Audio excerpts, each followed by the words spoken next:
সাম্প্রতিক বন্যায় ব্যাপক ক্ষতিগ্রস্ত হয়েছেন ঝালকাঠির কৃষকরা। পানিতে ডুবে নষ্ট হয়েছে আমন ধান।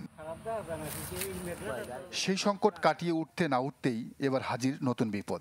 ধান চাষিরা বলছেন, কারেন্ট পোকা, লেদা পোকা, পাতা মোড়ানো পোকা সহ নানা প্রজাতির পোকার আক্রমণে বিধ্বস্ত আমনের ক্ষেত। জমিতে কয়েক দফা ওষুধ ছিটিয়েও কোনোভাবেই ঠেকানো যাচ্ছে না আক্রমণ। পাতাগুলো সব খাইয়ে হেলায়, ধান কাটিয়ে হেলায়, ধান লামায় পড়িয়ে যায়। এই কারণে তো ফল ভালো হয় না। নোনা পানি ঘূর্ণিঝড় আইছে, এর কারণ হইছে না, কি কারণ কইতে পারি না। নিস্তার মিলছে না প্রাকৃতিক উপায়েও। পলিথিন টানানো, লাঠি পুঁতে রাখা ও আলোর ফাঁদ পদ্ধতি ব্যবহারেও আসছে না সুফল। মাঠের অলরাউন্ডার আমি, আর ঘরের all rounder Tylox. Tylox toilet cleaner, clean মানেই টাইলক্স।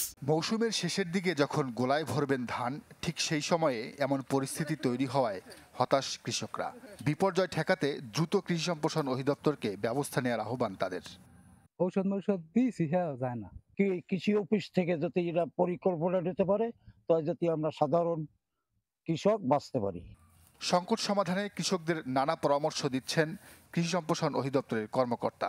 আশা, সব প্রতিকূলতার পরেও ব্যাপক ফলন হবে আমনের।